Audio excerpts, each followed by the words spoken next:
สอนวิปัสสนาให้แก่หลวงพ่อปานตั้งแต่ชั้นต้นจนถึงที่สุดด้วยความเมตตาของหลวงพ่อปานในตอนท้ายว่าเมื่อมีฤทธิ์แล้วแสดงให้คนอื่นเขาเห็นเป็นการอวดดีจะเป็นโทษตามที่พระพุทธองค์ทรงห้ามไว้จบ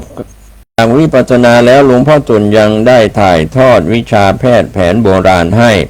ซึ่งหลวงพ่อปานก็ได้อาศัยใช้ช่วยชีวิตผู้ได้รับทุกข์ทรมานให้หายมามากต่อมากจนท่านได้ชื่อว่าเป็นพระหมอ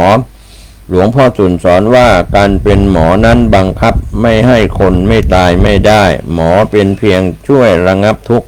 เวทนาเท่านั้นจากนั้นหลวงพ่อตุลก็ถ่ายทอดกสิณต่างๆให้หลวงพ่อปานจนกระทั่ง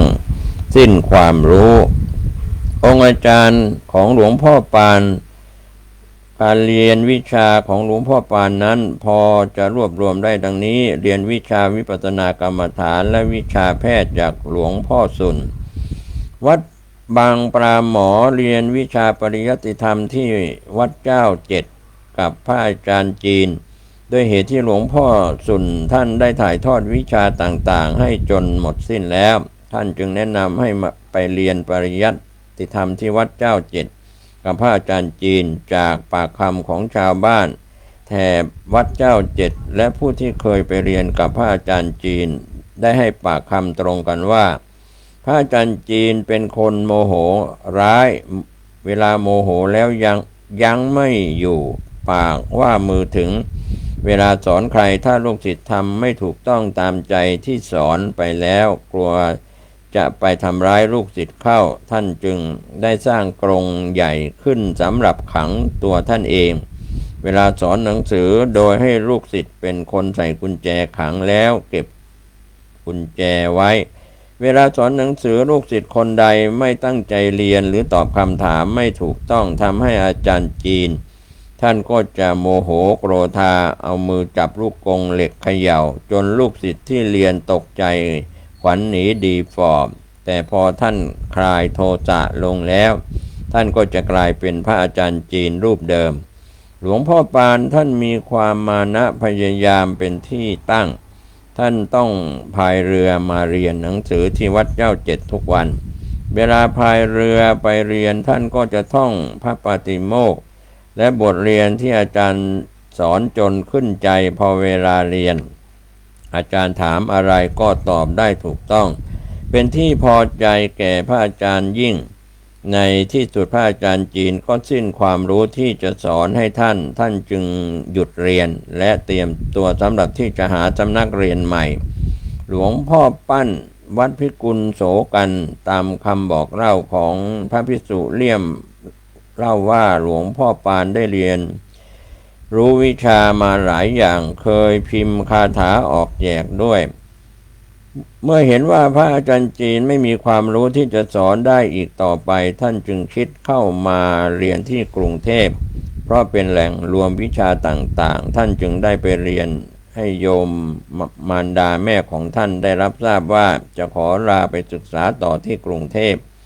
เพราะว่าที่นี่หาอาจารย์สอนไม่ได้อีกแล้วโยมมารดาแม่ท่านเป็นห่วงว่าท่านเป็นบุตรคนเล็กที่มีอยู่นอกนั้นออกเรือนไปหมดแล้วอีกทั้งไม่มีญาติโยมทางกรุงเทพจึงขอร้องไม่ให้ไปท่านจึงลากลับวัดด้วยความเด็ดเดี่ยวท่านตัดสินใจนำจีวรแพรที่โยมมารดาถวายไว้นำไปขายได้เงิน80 บาทแล้วตัดสินใจเข้ากรุงเทพโดยไม่บอกให้โยมมารดารู้จะให้รู้ก็กลัวจะลงเรือไปจนลงเรือไปแล้วจึงเข้าไปกราบนมัสการหลวงปู่คล้ายเจ้าอาวาสวัดบางนมโคสมัยนั้นว่าจะไปเรียนหนังสือที่กรุงเทพ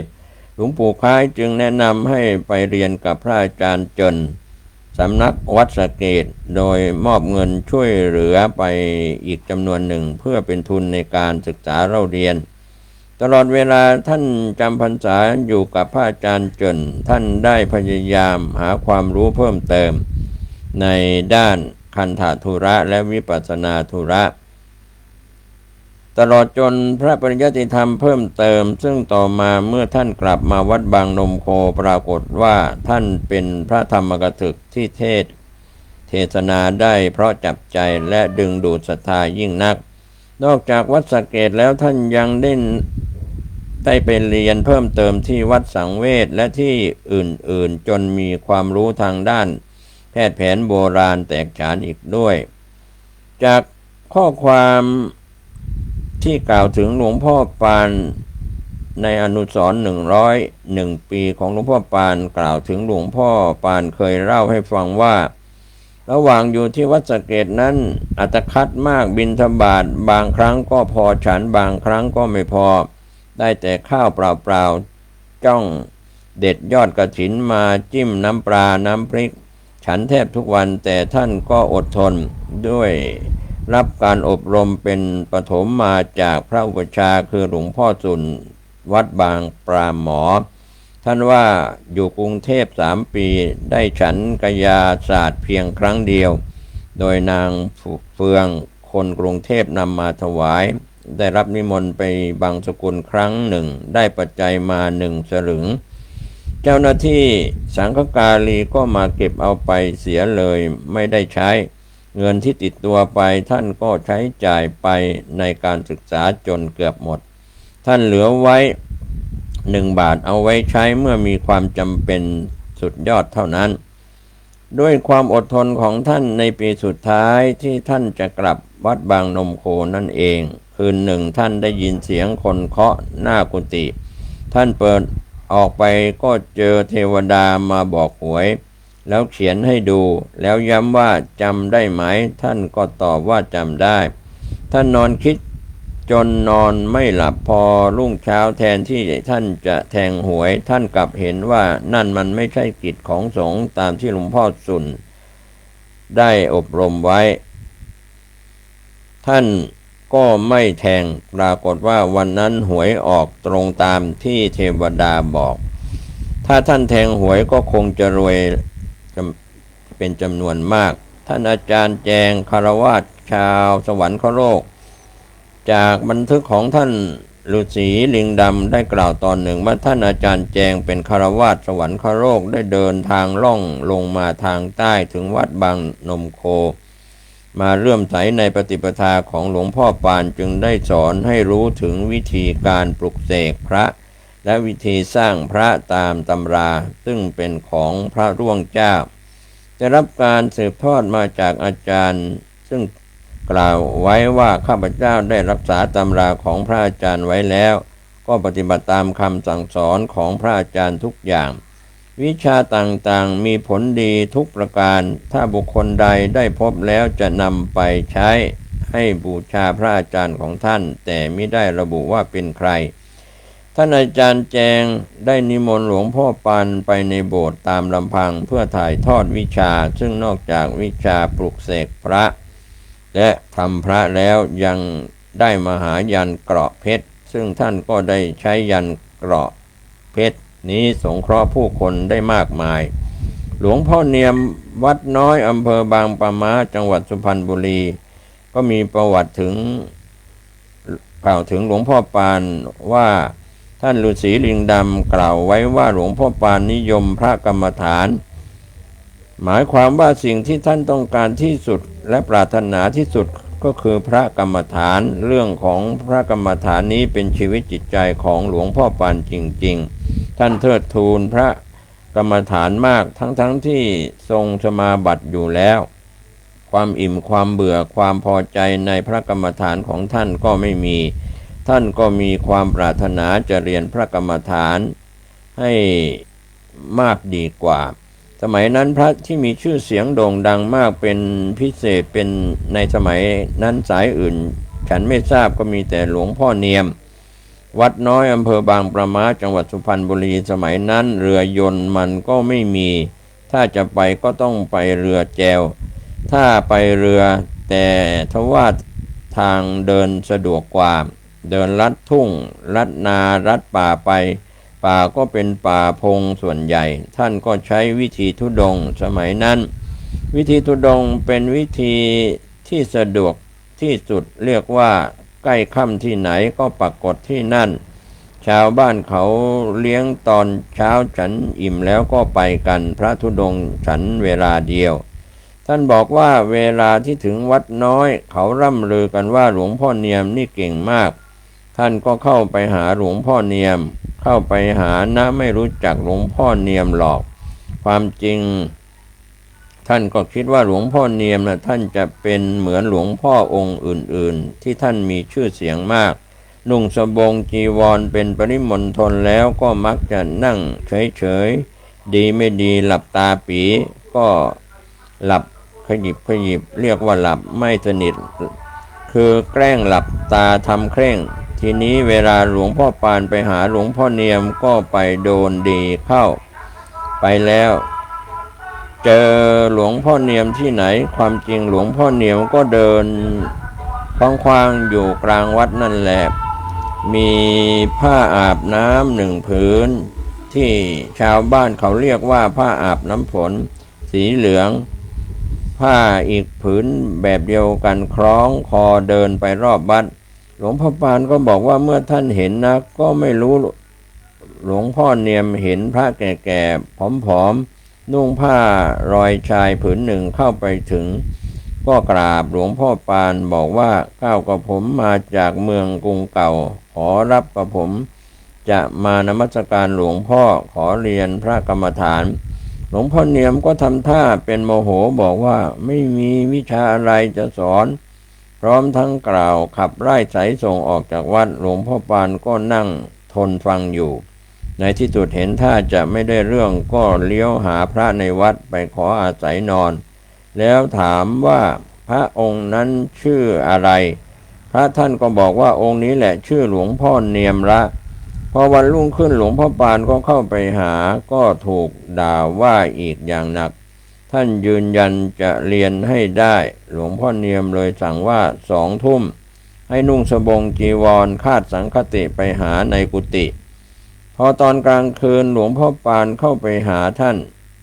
ปรากฏว่ารูปร่างท่านผิดไปมากผิวดำผอมเกร็งแบบเก่าไม่มีท่านนุ่งสบงจีวรผ้าสังฆติเหลืองอลามผิวกายสมบูรณ์ร่างกายก็สมบูรณ์หน้าตาอิ่มเอิบรัศมีกายผ่องใสสวยบอกไม่ถูกหลวงพ่อปานตรงเข้าไปกราบ3 ครั้งแล้วก็นั่งมองท่านก็นั่งมองยิ้มแล้วท่านก็ถามว่าแปลกใจหรือคุณหลวงพ่อปานก็ยกมือนมัสการบอกว่าแปลกใจขอรับหลวงพ่อรูปร่างไม่เหมือนตอนกลางวันท่านก็บอกว่ารูปร่างน่ะคุณมันเป็นอนัตตาหาความเที่ยงแท้ไม่ได้มันจะอ้วนเราก็ห้ามไม่ได้มันไม่มีอะไรห้ามได้เลยนี่คุณพระพุทธเจ้าท่านกล่าวว่าทุกสิ่งทุกอย่างในโลกล้วนอนิจจังเห็นไหมไปเจอตัวอนิจจังเข้าแล้วสิหลวงพ่อปานก็บอกว่าตอนนี้เริ่มสอนกรรมฐานอธิบายไพเราะจับใจฟังง่ายจริงๆพูดได้ถึงใจทุกอย่างเวลาท่านพูดคล้ายๆว่าจะบรรลุพระอรหันต์เป็นไปพร้อมๆกันท่านสอนได้ดีมากพอสอนเสร็จเรียบร้อยแล้วก็บอกให้ไปพักที่กุฏิอีกหลังหนึ่งซึ่งอยู่ใกล้กับกุฏิของท่านแล้วเวลาทำกรรมฐานกลางคืนหลวงพ่อปานวางอารมณ์ผิดท่านจะร้องบอกไปทันทีบอกคุณปานเอ๋ยคุณปานนั่นคุณวางอารมณ์ผิดแล้วตั้งอารมณ์เสียใหม่มันถึงจะใช้ได้นี่หลวงพ่อปานบอกว่าท่านมีเจโตปริยญาณแจ่มใสมากท่านเรียนพระกรรมฐานอยู่กับหลวงพ่อเนียม3 เดือนแล้วจึงกลับก่อนหลวงพ่อปานจะกลับหลวงพ่อเนียมก็บอกว่าถ้าข้าตายนะหลวงพ่อหน่งวัดคลองมาดันเขาแทนข้าได้ถ้ามีอะไรสงสัยก็ไปถามหลวงพ่อหน่งวัดคลองมาดันหลวงพ่อปานได้เรียนคาถาพระปัจเจกพุทธเจ้าเมื่อช่วงตอนปลายของชีวิตคาถาพระปัจเจกพุทธเจ้านี้ท่านไปเรียนกับครูพึ่งที่จังหวัดนครศรีธรรมราชตอนนั้นครูพึ่งเป็นฆราวาสอายุ99 ปีเพราะ ได้ข่าวว่าครูพึ่งเป็นคนพิเศษเวลาขอทานมาขอให้คนละ1 บาทสมัยนั้นเงิน1 บาทมีค่ามากเงิน100 บาท200 บาทสามารถสร้างบ้านได้2 หลังมีครัวได้1 หลังเวลาทำบุญแกจะช่วยรายละ100 บาทไม่ใช่เงินเล็กน้อยเมื่อทราบข่าวหลวงพ่อจึงไปขอเรียนกับแกคาถาปัจเจกพุทธเจ้านี้เรียกว่าคาถาแก้จนท่านได้เรียนมาแล้วก็พิมพ์แจกเป็นธรรมทานแก่สาธุชนนำไปปฏิบัติและมีผลดีจบสืบทอดกันมาจนถึงทุกวันนี้ท่านก็กลับมาตุภูมิหลังจากที่หลวงพ่อปานได้เสร็จสิ้นการเรียนจากกรุงเทพแล้วท่านก็หวนคิดถึงโยมมารดาแม่ที่ท่านจากมาถึง3 ปีจึงเดินทางกลับวัดบางนมโคพร้อมกับความรู้ที่ได้รับมาท่านได้ระลึกถึงว่าการเล่าเรียนของท่านลำบากมากจึงอยากจะจัดสอนหนังสือแก่พระภิกษุสามเณรและบุตรธิดาชาวบางนมโคให้มีความรู้จึงนิมนต์พระภิกษุเกี้ยวที่อยู่สำนักเดียวกับท่านมาด้วยเพื่อจัดสอนหนังสือเมื่อมาถึงแล้วท่านก็นำมากราบนมัสการหลวงปู่คล้ายและได้ไปหาโยมมารดาแม่ให้ได้ชมบุญอุปนิสัยและปฏิปทาของหลวงพ่อปานจากปากคำของผู้ทราบเคยอยู่ใกล้ชิดกับท่านและเรื่องเล่าสืบต่อกันมาพอจะอนุมานจากบันทึกของหลวงพ่อฤาษีลิงดำบันทึกกล่าวไว้ว่าหลวงพ่อปานท่านมีลักษณะของชายชาตรีที่มีผิวพรรณขาวละเอียดลักษณะสมส่วนเสียงดังกังวานไพเราะมีใบหน้ายิ้มแย้มแจ่มใสชวนให้ศรัทธาภาษาทะเลื่อมใสเป็นอย่างยิ่งดวงตาบ่งบอกถึงความเมตตาปราณีในสัตว์โลกทั้งหลายต้อนรับผู้คนที่มาหาไม่เลือกเศรษฐีผู้ดีไพร่ใครไปก็ไต่ถามว่ากันว่าถ้าหลวงพ่อพูดจากับผู้ใดแล้วนั้นมักจะจับจิตจับใจที่ใจชั่วมัวเมามาก็กลับตัวแม้แต่ผู้นับถือคริสต์ศาสนาก็ยังหันมานับถือพุทธศาสนาตลอดเวลาท่านจะไม่แสดงท่าทีว่าเหน็ดเหนื่อยหรือทำให้ผู้ที่มาเสื่อมศรัทธาวันหนึ่งจะมีคนมาหาท่านเพื่อขอความช่วยเหลือนับเป็นจำนวนร้อยคนไหนจะให้รดน้ำมนต์ไหนจะต้องพ่นไหนจะขอยาไหนจะมาปรึกษาถึงเรื่องเดือดเนื้อร้อนใจบางคนก็เรียกว่าหลวงพ่อบางคนก็เรียกว่าหลวงปู่บ้างเป็นเราท่านน่ากลัวจะนั่งไม่ทนเพราะตั้งแต่เพลจนกระทั่งถึงเวลา 4-5 ทุ่มนั่นแหละท่านจึงจะพักผ่อนและเป็นอย่างนี้อยู่ประจำทุกวันจนกระทั่งท่านมรณภาพ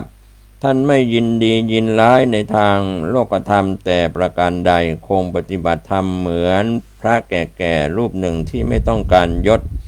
บรรดาศักดิ์หรือชื่อเสียงดีเด่นแต่อย่างใดท่านคงหวังแต่ทำหน้าที่ให้ความสุขสบายแก่พระสงฆ์และชาวบ้านทั่วไปตามกำลังความสามารถเท่านั้นหลวงพ่อปาน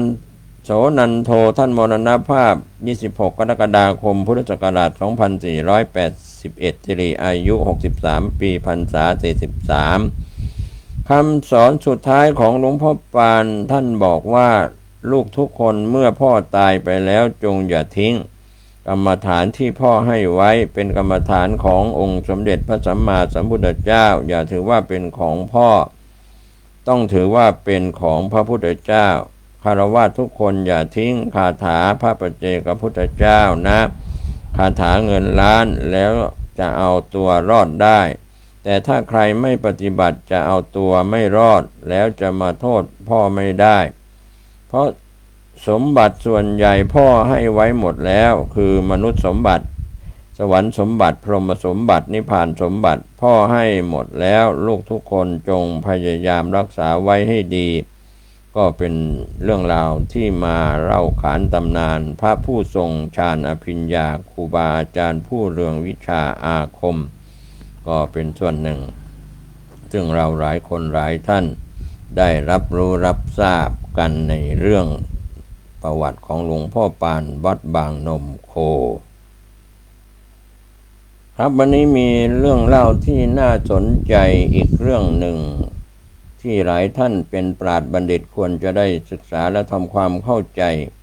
ความศักดิ์สิทธิ์ภายในพิธีมังคลาภิเษกเหรียญสมเด็จพระเจ้าตากสินมหาราชรุ่นมหาเศรษฐีและพระผงของขวัญสมเด็จพระเจ้าตากสินมหาราชณวัดอรุณราชวรารามกรุงเทพงานพิธีมังคลาภิเษกเหรียญสมเด็จพระเจ้าตากสินมหาราชรุ่นมหาเศรษฐีและพระผงของขวัญสมเด็จพระเจ้าตากสินมหาราชรุ่นมหาเศรษฐีเนื่องในวาระครบรอบ255 ปีกรุงธนบุรีและพระเดชพระคุณหลวงพ่อพระพรหมวชิระเมธีเจ้าคณะภาค 9เจ้าอาวาสวัดอรุณราชวรารามมีอายุวัฒนะมงคล80 ปีโดยประกอบพิธีภายในโบสถ์น้อยวัดอรุณราชวรารามวันที่17 ธันวาคม พุทธศักราช 2566 ที่ผ่านมาอาจารย์ไก่ทิพยจักรได้พาหมู่คณะเข้าร่วมพิธีมหามงคลอันศักดิ์สิทธิ์ครั้งนี้จากบรรยากาศและการสัมผัสกับกระแสความศักดิ์สิทธิ์จากภายในงานครั้งนี้พบว่าคณะศิษย์แต่ละคนต่างเล่าถึงความรู้สึกจากภายในงานต่างๆกันบางท่านเล่าว่าเมื่อเข้ามาสู่ปริมณฑลพิธีก็รู้สึกถึงพลังงานที่อัดแน่นเป็นเหล่าเทพเทวาที่มาประชุมกันจนรู้สึกสั่นน้อยๆและมีอาการต่างๆกันอีกมากและอีกหลายท่านเล่าว่าขนลุก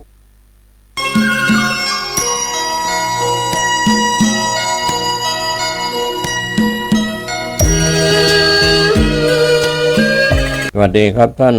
ผู้ฟังที่เคารพวันนี้ผมเกษตรเพชรสำริดผู้ดำเนินรายการนำเรื่องราวดีๆมารายงานมาเสนอให้ท่านได้คิดได้พิจารณาแบ่งปันความคิดดีๆ